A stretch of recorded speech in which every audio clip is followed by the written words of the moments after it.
Hi friends, ഇന്ന് നമ്മൾ discuss ചെയ്യുന്ന യൂണിറ്റ് 4 ആണ് agencies for protecting human rights.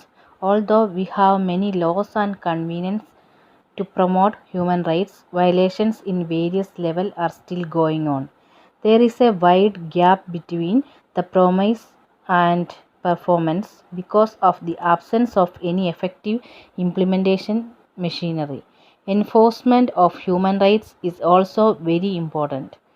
The measures taken by the various national governments towards making available the various human rights promised by the international conventions to their citizens can be called enforcement of human rights.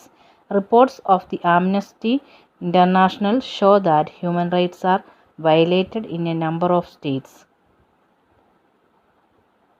To uphold the human dignity and human rights, a good number of conventions and conferences were held at regional, national and international levels. Similarly, there are various agencies to protect and promote the human rights throughout the world.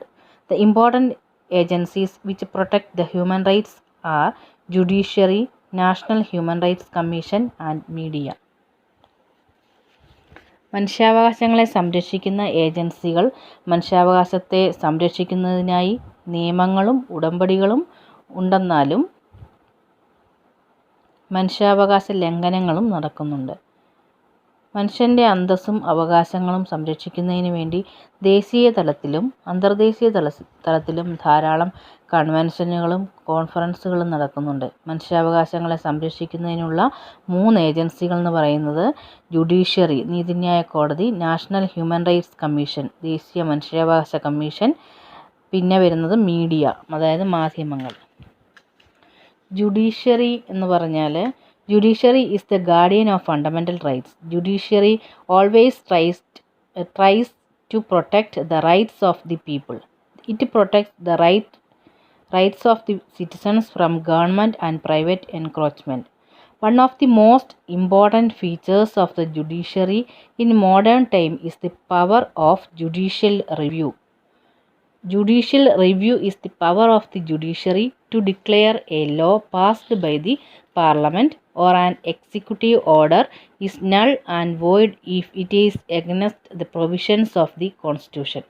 Judiciary performs the functions of implementation of human rights mainly by innovative interpretation and applications of the human rights provisions of the constitution.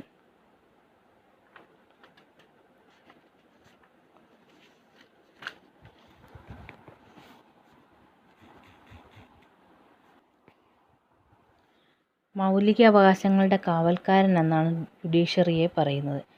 Judiciary എല്ലായ്പ്പോഴും മനുഷ്യാവകാശങ്ങളെ സംരക്ഷിക്കുന്നതിനായി പരിശ്രമിക്കുന്നു. ഇന്ത്യയുടെ നീതിന്യായ വ്യവസ്ഥയുടെ തലപ്പത്ത് supreme കോടതിയും ഏറ്റവും താഴെത്തട്ടിൽ മുൻസിഫ് or magistrate കോടതികളുമാണ് ഉള്ളത്. Writ petitions. ഭരണഘടന ഉറപ്പു നൽകിയിരിക്കുന്ന മൗലിക അവകാശങ്ങൾ സംരക്ഷിക്കാനുള്ള ഉപകരണങ്ങളാണ് റിട്ടുകൾ എന്ന് പറയുന്നത്. ഇത് ഭരണഘടനയുടെ 32ഉം 226ഉം വകുപ്പുകളിലാണ് ഇതിൻ്റെ വിശദാംശങ്ങൾ അടങ്ങിയിരിക്കുന്നത്. പ്രധാനമായിട്ട് habeas corpus, mandamus, prohibition, certiorari, quo warranto തുടങ്ങിയ 5 തരം റിട്ടുകളാണുള്ളത്. നമ്മൾ കഴിഞ്ഞ യൂണിറ്റ് 3 ഈ റിട്ടുകളെക്കുറിച്ച് വിശദമായിട്ട് പറഞ്ഞതാണ്.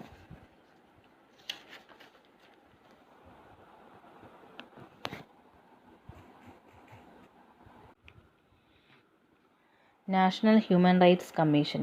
There are governmental and non-governmental agencies and institutions have been working for the protection of human rights. Universal human rights standards and norms have been incorporated within the domestic law of most countries. The Protection of Human Rights Act of 1993 demands for the constitution of a National Human Rights Commission, State Human Rights Commission and Human Rights Courts.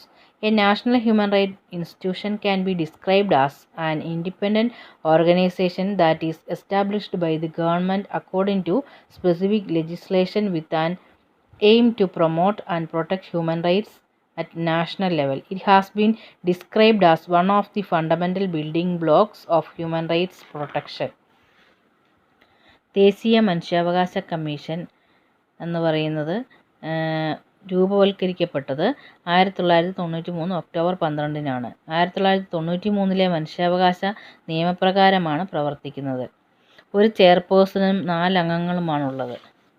Lok Sabha speaker, കേന്ദ്ര ആഭ്യന്തരമന്ത്രി, ലോക്സഭാ പ്രതിപക്ഷ നേതാവ്, രാജ്യസഭാ deputy chairperson, രാജ്യസഭാ പ്രതിപക്ഷ നേതാവ് എന്നിവരടങ്ങിയ ഒരു കമ്മിറ്റിയുടെ ശുപാർശ അനുസരിച്ച് രാഷ്ട്രപതിയാണ് കമ്മീഷൻ ചെയർപേഴ്സണെയും അംഗങ്ങളെയും നിയമിക്കുന്നത്.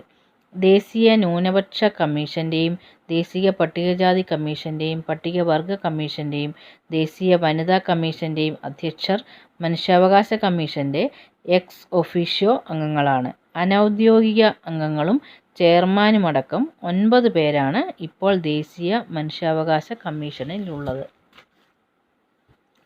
ഇനിയും ദേശീയ മനുഷ്യാവകാശ കമ്മീഷൻ്റെ ഫങ്ഷൻസും പവേഴ്സിനെ കുറിച്ചാണ് അടുത്ത പറയുന്നത്. ഫസ്റ്റ് എന്ന് പറയുന്നത് ഇൻക്വയറി ആൻഡ് ഇൻവെസ്റ്റിഗേഷൻ, അതായത് മനുഷ്യാവകാശ ലംഘനങ്ങളെക്കുറിച്ചുള്ള അന്വേഷണം എന്ന് പറയുന്നത് ഈ വിഭാഗത്തിൽപ്പെടുന്നു. രണ്ടാമത്തത് ഇൻസ്പെക്ഷൻ, ജയിലിലെയും മറ്റു സ്ഥാപനങ്ങളിലെയും ലിവിങ് കണ്ടീഷനെക്കുറിച്ച് നിരീക്ഷിക്കുന്നതിനായിട്ടുള്ള നിരീക്ഷിക്കുക എന്നതാണ് അതിൻ്റെ ഫങ്ഷന്. മൂന്നാമത്തെ ഇൻ്റർവെൻഷൻ ഇൻ കോർട്ട് പ്രൊസീഡിങ്സ്, കോടതിയുടെ അനുമതിയോടുകൂടി മനുഷ്യാവകാശ ലംഘനം അന്വേഷിക്കുന്നത്. നാലാമത്തത് സെൻസിറ്റൈസേഷൻ, മനുഷ്യാവകാശങ്ങളെക്കുറിച്ചുള്ള അവബോധം ജനങ്ങളിൽ വളർത്തുക എന്നുള്ളതാണ് ആ ഫങ്ഷൻ എന്ന് പറയുന്നത്.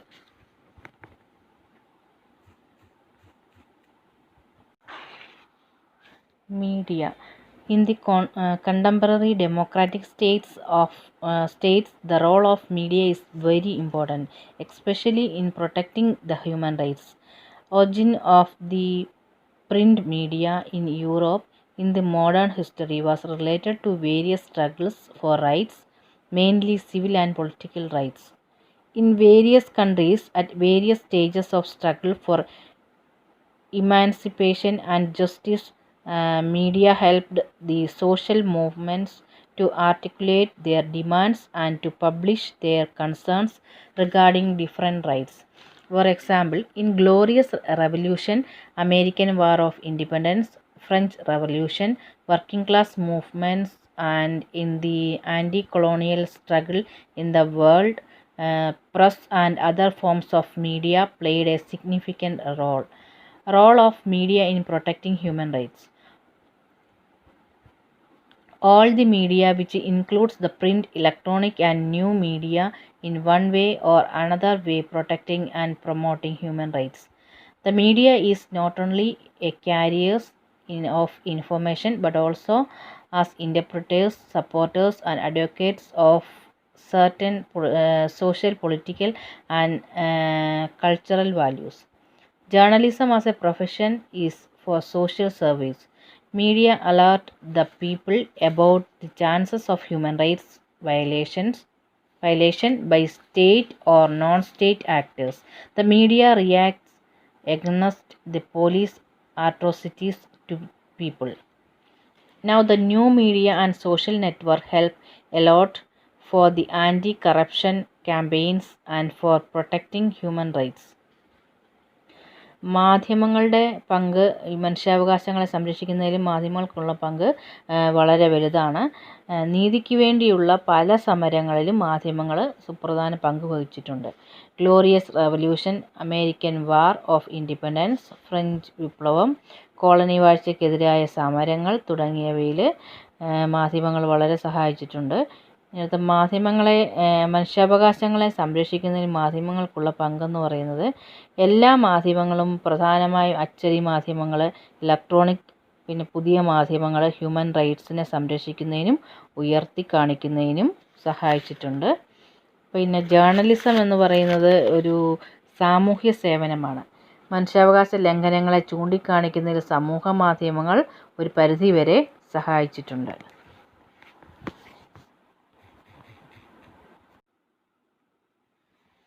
Human Rights Movement in India. People's Union for Civil Liberties, PUCL. People's Union for Civil Liberties is one of the most popular NGO working in India for the protection and promotion of human rights. The idea was to organize people on non-political and non-partisan basis for the defense of civil liberties and human rights. The organization emerges out of the People's Union for Civil Liberties and the Democratic Rights (PUCLDR), founded by Jayaprakash Narayan in 1976. PUCLDR was organized to protest against the emergency and undemocratic practices of the Indira Gandhi regime.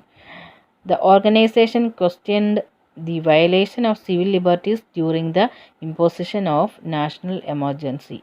Thus, the PUCLDR was divided and formed two organizations. One is PUCL and the other is PUDR. The PUCL emerged as a membership organization and adopted its constitution on 23rd November 1980. It was founded as an organization free from political ideologies. മനുഷ്യാവകാശ പ്രക്ഷോഭങ്ങൾ ഇന്ത്യയിൽ എന്ന് പറയുന്ന പ്രധാനമായിട്ടും People's Union for Civil Liberties PUCL ഇത് പ്രധാനപ്പെട്ട ഒരു government ഇതര സംഘടനയാണ്. മനുഷ്യാവകാശങ്ങളെ സംരക്ഷിക്കുന്നതിനും പ്രോത്സാഹിപ്പിക്കുന്നതിനും വേണ്ടി നിലകൊള്ളുന്നു. ഇതിന് പ്രത്യേക പാർട്ടിയോ രാഷ്ട്രീയമോ ഒന്നുമില്ല. PUCLDR എന്ന് പറയുന്നത് സ്ഥാപിച്ചത് ജയപ്രകാശ് നാരായണനാണ്. 1976 അത് സ്ഥാപിച്ചത്. People's Union for Civil Liberties and the Democratic Rights was divided and formed two organizations, that is PUCL and PUDR. PUCL ൻ്റെ ഫുൾ ഫോം എന്ന് പറയുന്ന People's Union for Civil Liberties, PUDR People's Union for Democratic Rights.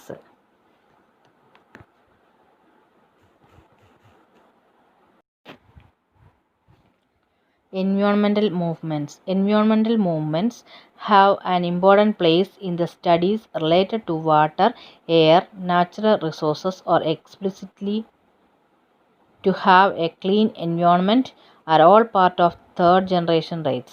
Environmental movements emerged as a byproduct of the development paradigm which totally ignored the importance of nature of human life. The massive destruction of nature affected the life of the people of the world in a number of ways. The problems ranging from deforestation, water scarcity, pollution, ozone depletion, soil erosion, acid rains, species extinction, desertification, unequal access resources, etc. got large-scale movements have their base on natural protection. The important environmental movements in India were the Silent Valley movement, the Chipko movement, Narmada Bachao Andolan, Mithani village movement, Jharkhandi organization against radiation, National Fish Workers Forum, Beach Bachao Andolan, etc. The Silent Valley movement of the 1970s was one of the successful environment movements which prevented the construction of a hydel project in River Kundi in the ecologically rich region called Silent Valley. The movement was led by KSSP, an environmental NGO which contributed to the growth of environmental consciousness in the state of Kerala. The Chipko movement is in Uttaranchal was also a successful movement against the felling trees for commercial purpose during 1970s. NBA is one of the longest running battles against the construction of a system of dams called Sardar Sarovar project in River Narmada. Chipko movement. The renowned Chipko movement, which began in 1971 in the hills of Uttarakhand, now in the state of Uttaranchal. The term Chipko means embrace or hug, referring to the first action of the movement, Armandal village in the Alakananda Valley. The movement was sparked by the government decision to allot a plot of forest land to a sport good company while denying the villagers permission to use local timber to make agricultural tools.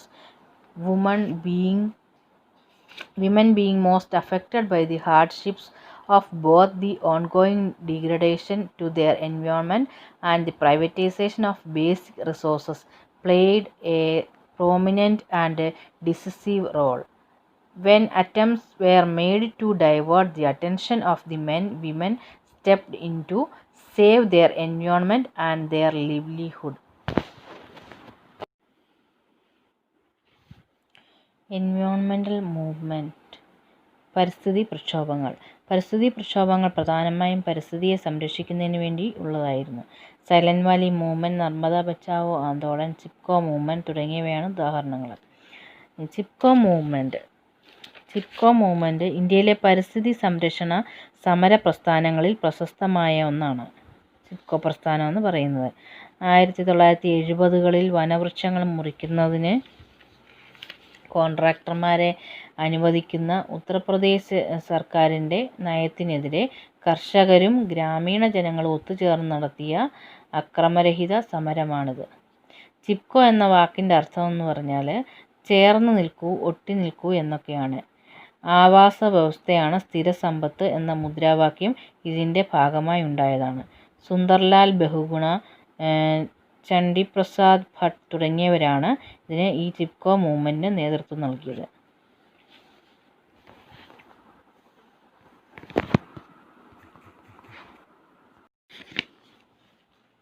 Anti dam movements. Narmada Bachao Andolan. NBA is a movement to save the river valleys of Narmada River in central India. It was mobilized people at the grassroots level on a scale unprecedented for an environmental movement in post-independent India. The NBA and its supporters argue that projected benefits given past experiences are unlikely to be realized and are far outweighed by the social and environmental cost. Medha Patkar, a central organizer of NBA, stated that the model of development symbolized by projects like the Sardar Sarovar Dam represent the epitome of unsustainable development, and there is no other way but to redefine modernity and goal of development, to widen it to a sustainable, just society based on harmonious, non-exploitative relationships between people and the nature. The movement has drawn attention to the conflicts between environment and development at a popular level. The NBA was instrumental in the World Bank's decision to withdraw its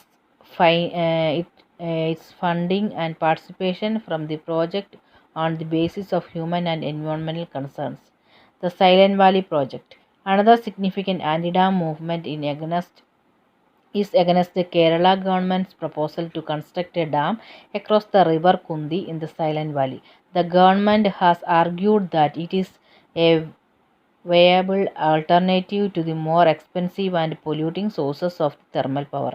However, environmental and citizen groups opposite it due to a threat that it may upset the delicate ecological balance of the biodiversity reserve inhabited by some rare species in the Silent Valley. In addition, the river has traditionally been a source of drinking water for villagers and tribes inhabiting the region. Activists have changed that diverting the water amounts to state-sponsored robbery of resources. International organizations such as the World Wide Fund for Nature (WWF) and International Union for the Conservation of Nature and Natural Resources (IUCN) mounted pressure on the government, leading to the shelving of the project in 1983 by Prime Minister Indira Gandhi.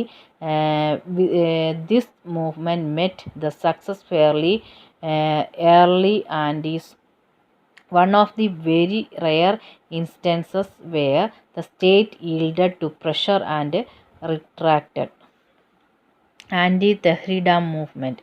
In 1972, the Indian Planning Commission approved plans for Tehri Dam, naming the principal town it would submerge along with two populated and fertile valleys. Protest against began in 1967 and continued for the more than 2 decades.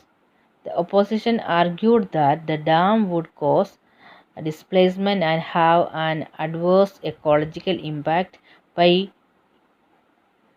inundating large tracts of forest and farming land.